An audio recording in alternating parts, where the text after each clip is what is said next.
Assalamualaikum warahmatullahi wabarakatuh. Waalaikumsalam.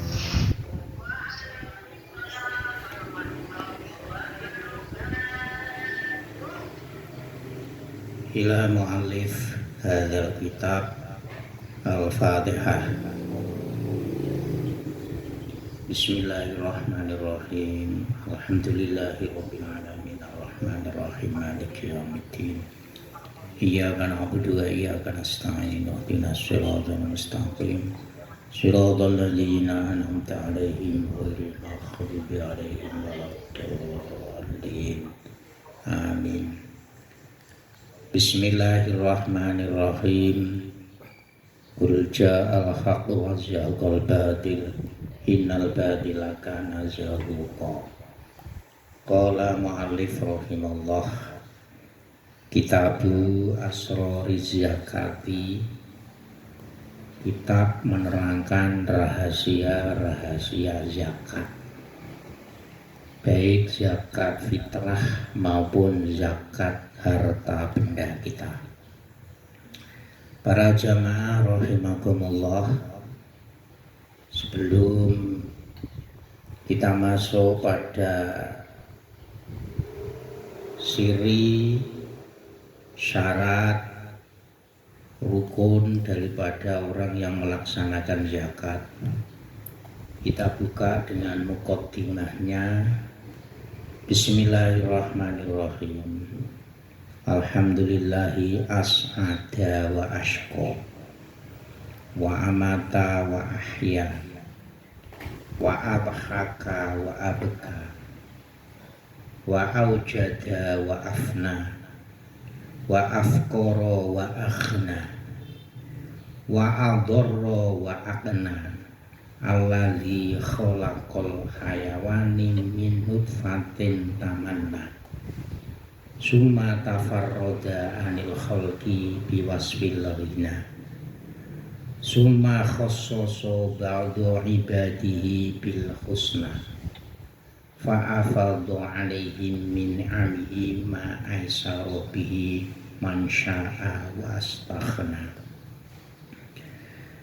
Ini sebagai muqaddimah hikmah daripada mengapa Allah memerintahkan kita memberikan zakat setahun sekali, baik zakat fitrah maupun zakat harta benda. Ini agar supaya mengerti bahwa segala sesuatu yang diciptakan di muka bumi ini adalah kembalinya itu hanya kepada Allah Subhanahu wa ta'ala. Segala puji bagi Allah yang bisa membuat seseorang bahagia, seseorang beruntung, dan seseorang itu menjadi celaka atau tidak beruntung. As'ada wa ashqa. Jadi orang menurut kita itu orang itu bahagia, orang itu beruntung, entah segi materi, segi jabatan, segi kedudukan, segi pergaulan.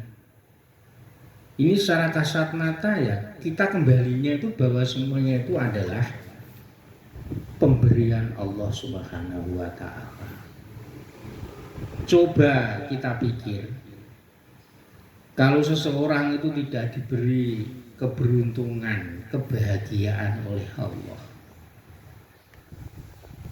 mungkin orang lain itu bergaul juga tidak mau. Kita membangun relasi pun juga orang itu tidak mau. Jadi hati orang lain digerakkan agar supaya senang kepada kita, orang lain punya simpati kepada kita, itu semuanya yang menggerakkan itu adalah Allah Subhanahu wa ta'ala. Lah bagaimana agar supaya orang lain itu tergerak hati kita? Bahasanya orang lain itu mempunyai mahabbah cinta kepada kita.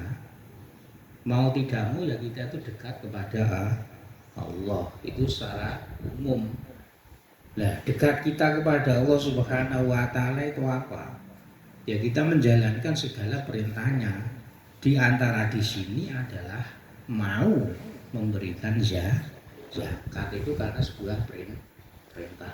Tentu ada amalan-amalan tersendiri khususnya, tapi itu istilahnya itu bukan syariat. Ya mungkin kita sering membaca surat Yusuf atau apa sajalah itu sifatnya nanti itu pribadi. Tapi secara umum, secara syariat, agar orang lain itu simpati kepada kita itu dibahagiakan oleh Allah lewat jaringan orang-orang lain itu simpati kepada kita, ya tentu kita menjadi hamba Allah yang benar-benar dekat kepada Allah Subhanahu wa ta'ala.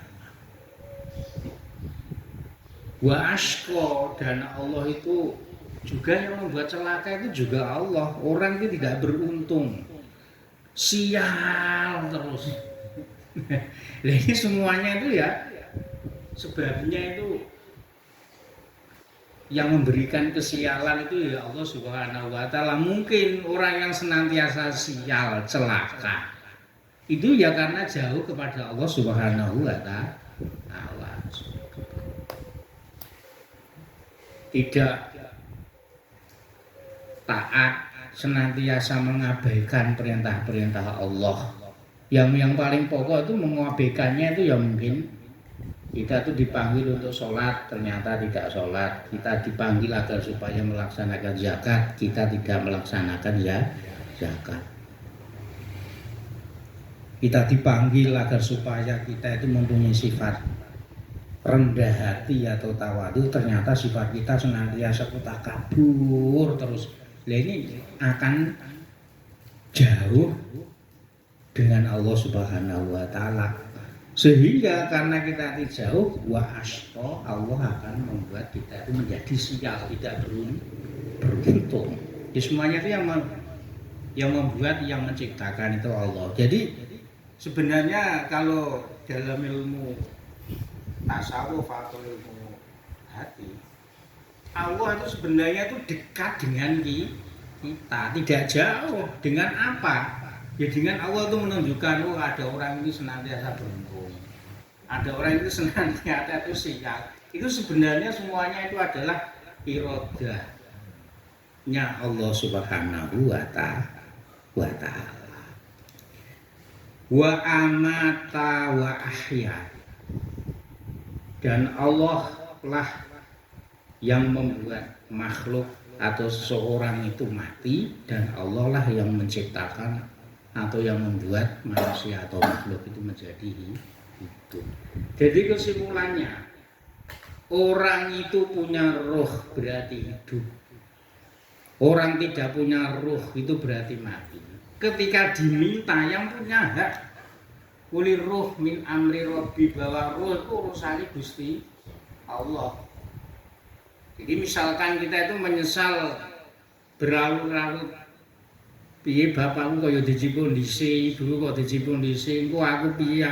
Itu sebenarnya menyesali seperti itu tuh berlarut-larut enggak boleh. Karena kalau urusan roh, urusan hidup dan mati itu adalah urusan Allah Subhanahu wa ta'ala. Ya kalau istilahnya tuh getun, kita itu kecewa, kita itu menyesali mengapa selama ini tidak taat kepada orang tua sehingga orang tua itu dipanggil dulu, itu manusiawi. Tapi bahwa berlarut-larutlah, jangan berlarut-larut bahwa sebenarnya itu kalau saya itu nanti taat, mungkin bapak saya itu belum mati. Kalau nanti saya itu manut, mungkin ibu saya juga belum mati. Itu tidak seperti itu. Karena mati dan hidup itu semuanya itu adalah ciptaan Allah. Berapapun umurnya. Karena umur tuh kalau orang Jawa itu ibaratnya tuh seperti buah kelapa. Kelapa masih bulu, sama ngerti bulu ora Zul? Enggak tahu. Bulu itu kecil.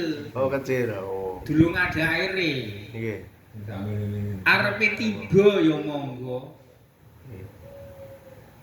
Sing duwe arepe njupuk cengkir ana banyune tapi ora ana degane. Ya monggo karepe sing duwe. Mungkin krana digawe apa paling gawe tombo.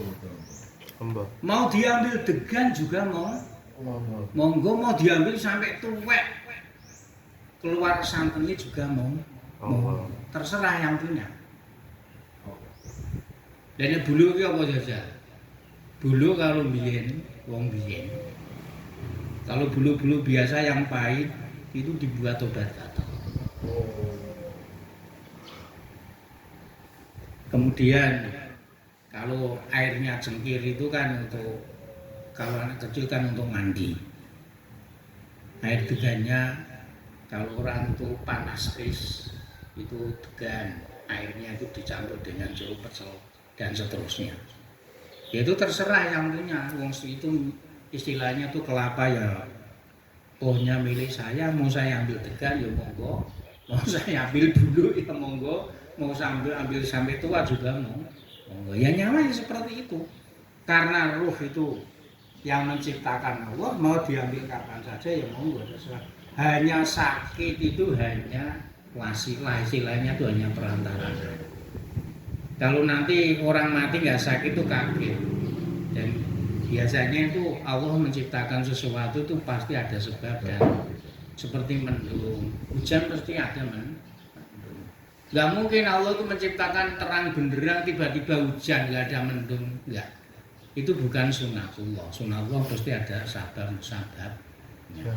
Jadi sakit, misalkan sakit jantung, sakit tipes, sakit emah, sakit DB itu hanya sebagai perantara atau sebab musabab saja. Pada hakikatnya sebenarnya mati itu adalah urusan Allah Subhanahu wa ta'ala. Wa abhaka wa abka. Dan Allah yang menciptakan seseorang itu bisa tersenyum, wa abhaka. Wa abka, dan seseorang itu bisa menjadi menangis. Ya tersenyum karena bahagia, menangis mungkin karena susah.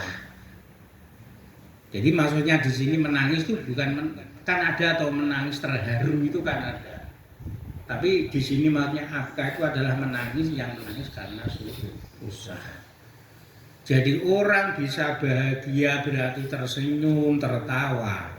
Dan orang itu bisa menjadi susah berarti dia itu menangis, merengut, tidak bisa mengeluarkan, menampakkan giginya. Semuanya itu ya yang membuat adalah Allah Subhanahu wa ta'ala. Wa aujada wa afna. Dan Allah yang mewujudkan, yang menciptakan makhluk di muka bumi, wa afna, dan Allah nanti di akhir kiamat akan memusnahkan. Jadi kalau sekarang itu ada bencana banjir di sana sini, longsor di sana sini, itu sebenarnya itu adalah hanya sebab saja. Pada dasarnya Allah yang menciptakan, asal mulanya itu ya hutan, gunung, banyak sekali tumbuh-tumbuhannya, banyak sekali pohon-pohonnya. Tapi semuanya itu akan dimusnahkan oleh Allah. Musnahkan oleh Allah karena apa? Ya ada penyebabnya. Di antaranya ya manusia itu rakus. Itu sebabnya enggak mungkin Allah itu marah tiba-tiba pohon-pohonnya itu masih banyak, lingkungannya itu masih normal, kok tiba-tiba longsor itu tidak. Jadi sebab itulah tangan-tangan manusia yang jahat, tangan-tangan manusia yang serakah. Wa afqara wa aghna. Wa afqara, dan Allah lah yang menciptakan seseorang manusia itu menjadi fakir, menjadi miskin. Wa aghna, dan Allah lah yang menjadikan makhluk atau manusia itu menjadi kaya. Memang sifatnya Allah itu mughniyun dan ghaniyun. Allah itulah yang zat yang kaya dan Allah lah yang memberikan kekayaan. Jadi manusia itu tidak bisa menciptakan kayanya sendiri, manusia itu tidak bisa menciptakan kefikiran kemiskinan sendiri. Hanya perilakunya sajalah yang itu menjadi sebab usaha. Jadi makanya tidak boleh ketika kita fakir kita itu menyesali, tapi ketika kaya seakan-akan itu prestasi kita. Ini mergo aku segem nyambut gawe. Mergo saya itu membuat jaringan relasi sehingga saya itu mendapatkan omset yang sangat gede. Nggak boleh seperti itu. Itu hanya sebagai sebab saja, tapi semuanya itu adalah anugerah daripada Allah Subhanahu wa Ta'ala. Kemudian pertanyaan, kalau ini pengen sugih dan seterusnya, ya pengen sugih itu sifatnya itu pribadi, itu hanya doa ya. Kalau doa itu istilahnya itu tidak pasti. Tapi pada hakikatnya ya sugih maupun tidak itu urusannya Gusti. Cuman secara pribadi kalau kita amaliyah itu juga ada. Karena pada dasarnya hakikatnya itu al-ghina ghinal qalbi. Yang namanya kekayaan itu adalah pada diri kita sendiri. Kita punya harta materi banyak, tapi kalau hati kita itu masih rakus, itu namanya masih miskin.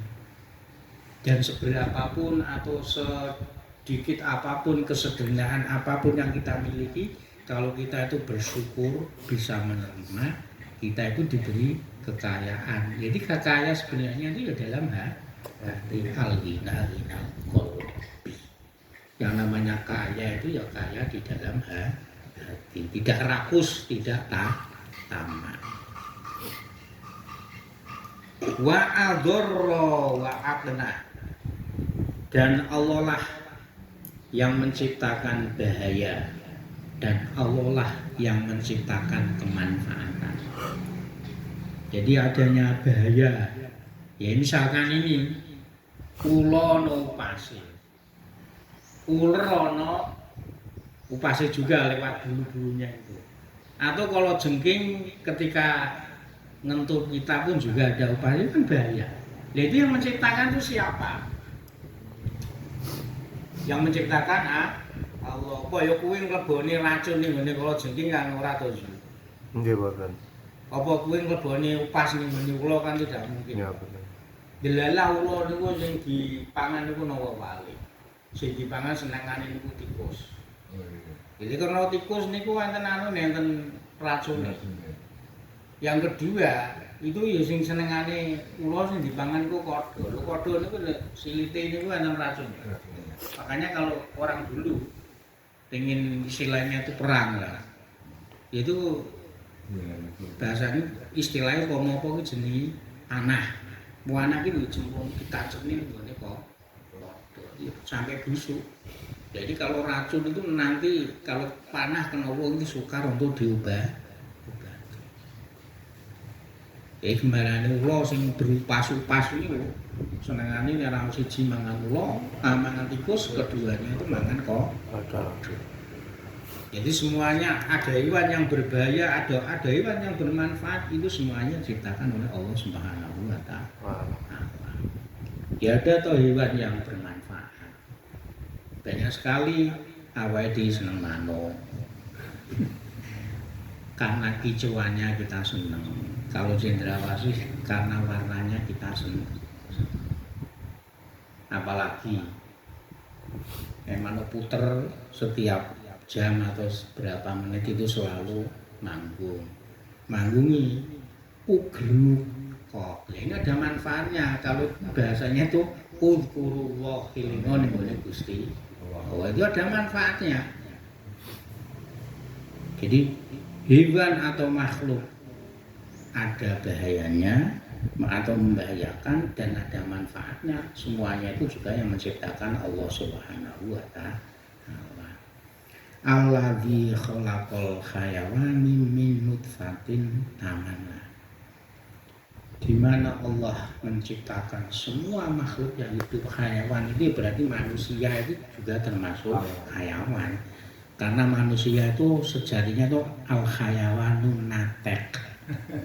Hewan yang bisa berbicara. Jadi manusia itu hakikatnya juga hewan, makhluk hidup yang bernyawa.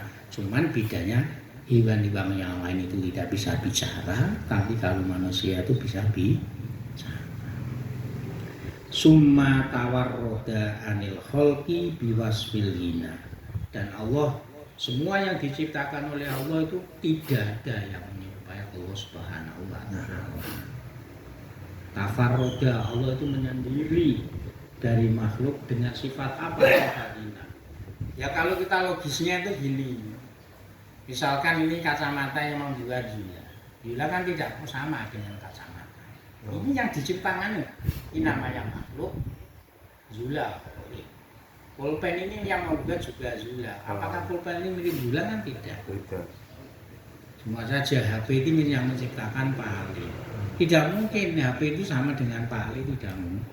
Jadi sifatnya Allah itu seperti tafarroda. Tafarroda anil kholqi, tidak sama dengan apa yang diciptakan oleh Allah. Nah kalau dibayangkan seperti apa? Ya ora kaya apa-apa. Laisa kamitslihi syai'un fil ardi walas sama wa huwas samiul alim. Seperti matahari, ya matahari ciptaan Allah. Seperti bulan, bulan itu ciptaan Allah.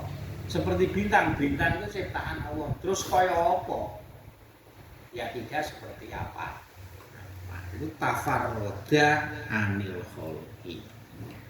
Summa khassasa ba'du ibadihi bil husna fa fardhu alaihim min amhim ma aisara bihim man syaa wastaghna. Kemudian Allah itu, ini karena nanti rangkaiannya itu dengan asrori zakat, mengapa kita itu diberi perintah untuk melaksanakan zakat. Jadi Allah itu memberi sifat kekhususan, atau misalkan saya ini khasnya itu di sini. Jadi tidak sama. Kalau misalnya Yulia itu posisinya itu di mana? Istilahnya beginilah. Misalnya orang empat ini podo-podo. Saya itu misalkan nanam padi kok baik sekali. Setiap menanam semangka kok selalu baik sekali. Terus sampean kan pengen. Misalkan, wis saiki podo, Pak Haji itu kok nandur semangka tuh mesti kok panenannya kok pakai ketepatan harganya mesti mahal. Terus akhirnya orang bertiga ini sama-sama nandur semangka. Loh nanti hasilnya itu mesti beda. Karena itu kekhususan, seseorang diberi kelebihannya itu masing-masing, juga yang memberikan Allah Subhanahu wa Ta'ala. Ini tidak sama.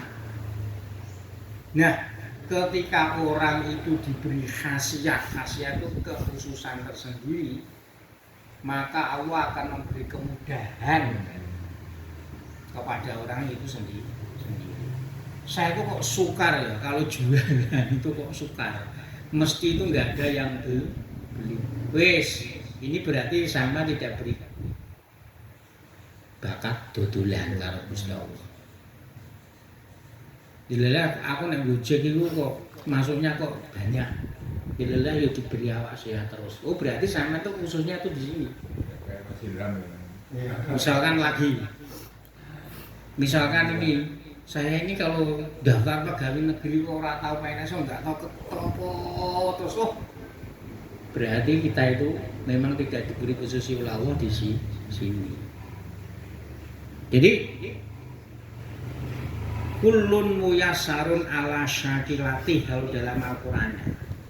Jadi kalau kita itu diberi nikmat oleh Allah Subhanahu wa Ta'ala lewat apa saja, itu bahwa Allah akan memberikan kemudahan sesuai yang dikehendaki oleh Allah, dan orang itu akan merasa cukup.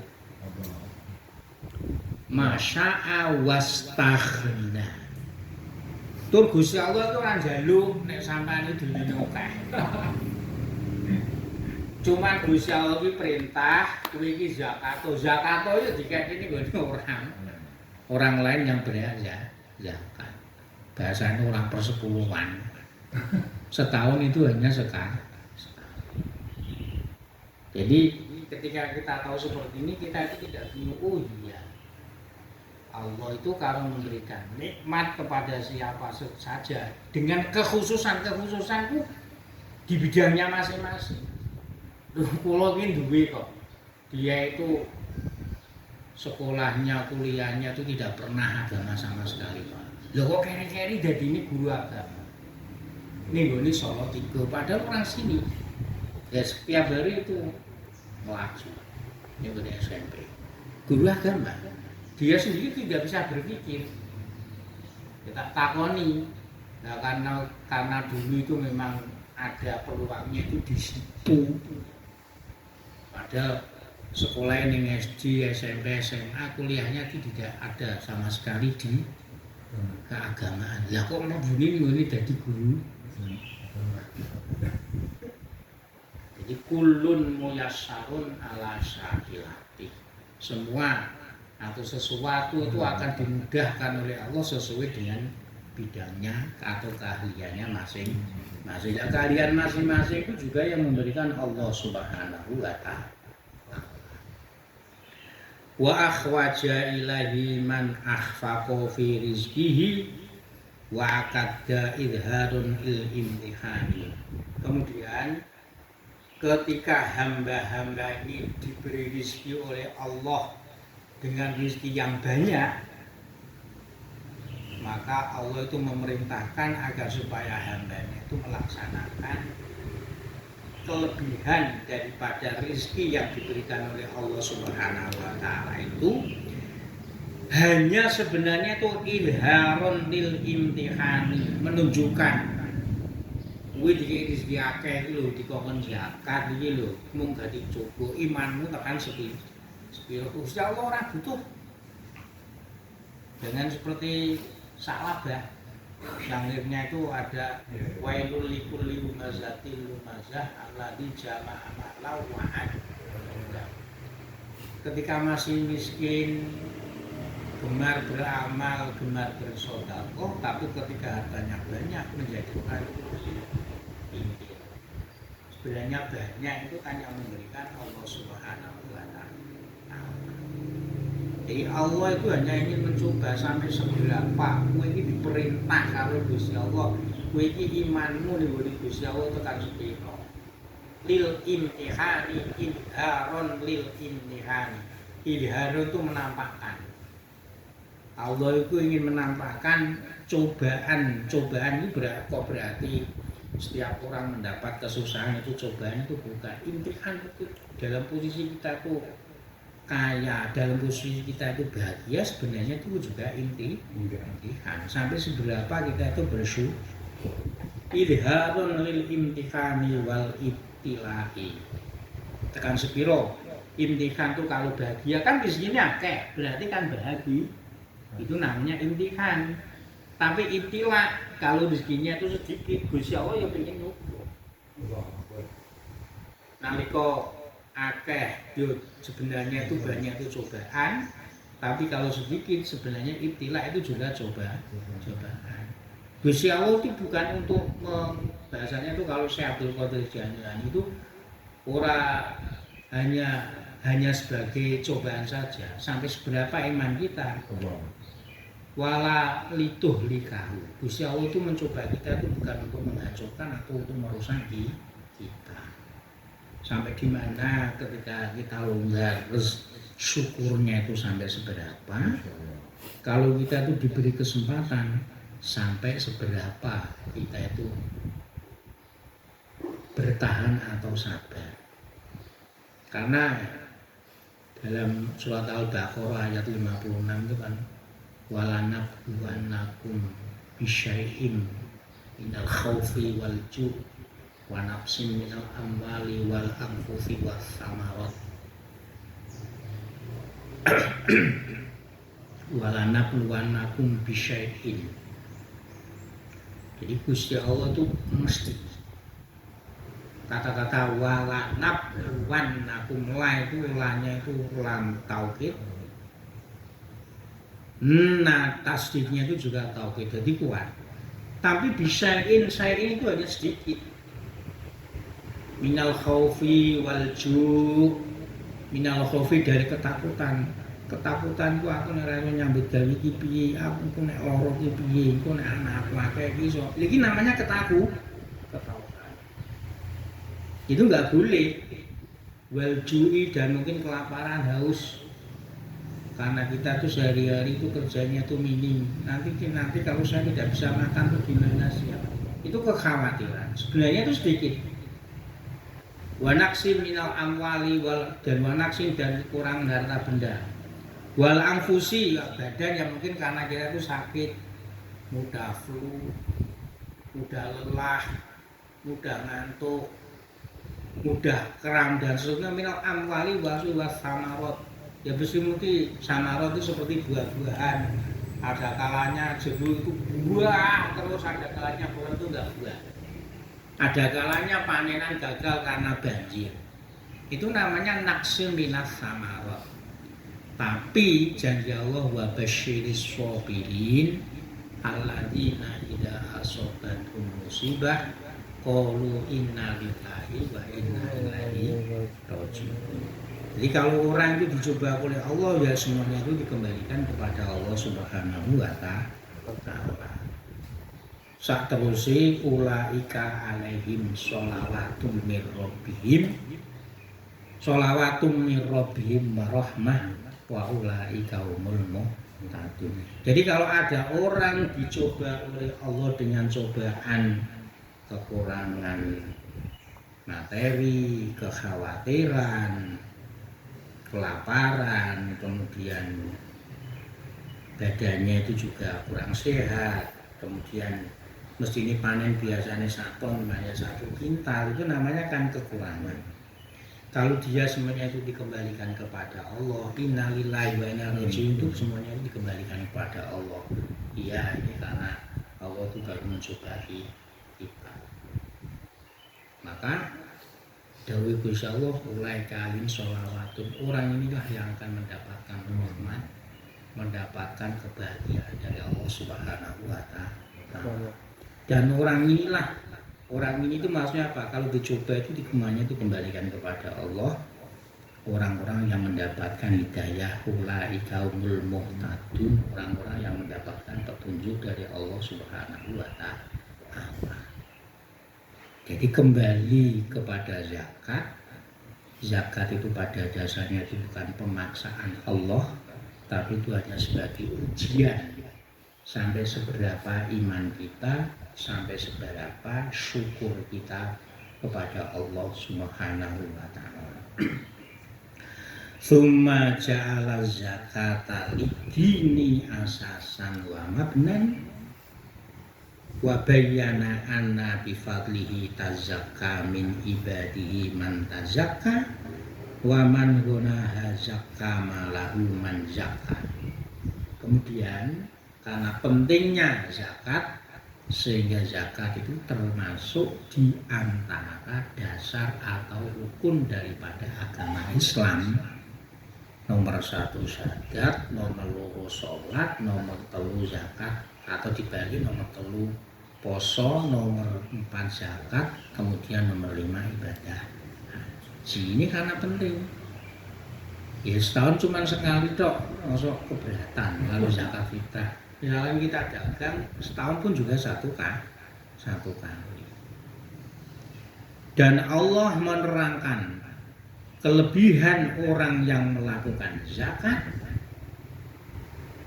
dan Allah akan memberi kelebihan kekayaan kepada orang yang menzakatkan harta bendanya. Sebaliknya, Allah juga akan menjelaskan atau menerangkan orang yang tidak mau melaksanakan zakat, dan Allah pun akan menerangkan atau memberi pengertian, memberitahu kekurangan atau kerusakan daripada orang yang tidak mau zakat. Jadi zakat, bahasa zakat itu kan artinya itu 1 bersih, nomor 2 itu artinya itu mudah itu berlipat. Jadi sebenarnya kalau orang itu zakat atau zakat fitrah atau zakat benda, itu hakikatnya itu hartanya itu tidak kurang. 1, hakikatnya itu hartanya itu bersih, ya bersih dari apa itu namanya campuran-campuran syubhat-syubhat itu. Yang nomor 2 itu kalau orang gemar melakukan zakat apalagi sedekah, ini hakikatnya itu harta bendanya itu akan berlipat. Jadi zakah itu artinya itu satu tazkiyatun, membersihkan. Nomor dua itu adalah namaun, artinya itu munda. Munda itu kalau bahasa Indonesia-nya apa? Naik. Jadi istilahnya itu berlipat. Jadi kalau kita itu usaha apapun, usaha, misalkan jual apa saja lah. Misalkan dodol soto atau dodol bakso, bergemarlah bersedekah, bergemarlah untuk zakat. Bahasanya tanpa donga penglaris, insya Allah itu nanti laris. Kalau donga ben laris itu sebenarnya itu khususiyah lah, istilahnya itu tidak syar'i. Syariatnya yaitu kita itu zakat. Orang bertani, menanam jagung, menanam deli, menanam padi, biar panenan banyak, tidak dimakan tikus, tidak dimakan orang, zakat. Karena sekarang banyak tikus, banyak orang, ya karena sekarang itu zakat itu berat. Itu sebenarnya antisipasinya seperti itu. Jadi, dan zakat itu adalah sebenarnya adalah antisipasi agar supaya tuh orang itu menjadi istiqomah terus di dalam usahanya. Dalam istiqomahnya terus langgeng. Bahasanya itu ora goro kasem. Awal-awal itu semangat, keri-keri itu down. Enggak jualan lagi. Nah, ini agar supaya kita itu istiqomah dalam usaha kita, dalam mencari rezeki kita itu anjurkan agar supaya melaksanakan yang namanya zakat. Dan semuanya zakat ini adalah petunjuk daripada Nabi Muhammad sallallahu alaihi wasallam, Sayyidul Wara wa Syamsul Huda. Jadi Nabi ini adalah sebagai petunjuk. Kalau di sini itu mataharinya petunjuk diibaratkan sebagaimana sinar matahari. Ini sebagai mukadimah agar supaya kita itu melaksanakan zakat. Oleh karena di sini diterangkan rahasia-rahasia kelebihan daripada zakat. Sekali lagi intisarinya, zakat itu bukan merupakan paksaan daripada Allah Subhanahu wa taala. Istilahnya itu memberatkan, tapi itu adalah sebagai ujian. Sebagaimana kalau dia diberi rezeki banyak, dia itu mau bersyukur. Kalau dia itu tidak diberi rezeki banyak, dia kok tetap zakat dan sedekah, itu adalah sebagai tanda dia itu qanaah, menerima apa yang diciptakan oleh Allah Subhanahu wa taala. Dan semuanya itu mahsusona bil ilmi wa tuqa. Kita sadar mau melaksanakan zakat, kita sadar mau beramal, itu semuanya adalah didasari dengan ilmu dan takwa. Kalau tidak ilmu ya orang ngerti loh. Wong dodolan kaya apa dunyane akeh wong ora duwe ilmu ya wis ora ono zakat-zakat. Makanya nanti kalau tidak ada zakat, ya dimalingi barang kuwi, dicuri. Mergane apa dengan sekitarnya tidak mau memberikan zakat. Waktu kok tentu dengan takwa. Aku wedi ya, karena itu perintah Allah. Kalau saya tidak melaksanakan berarti saya tidak takwa. Jadi dasarnya itu adalah satu ilmu, dan nomor dua adalah waktu kok dan ketakwaan kita kepada Allah Subhanahu wa taala. Semoga bermanfaat. Al-Fatihah.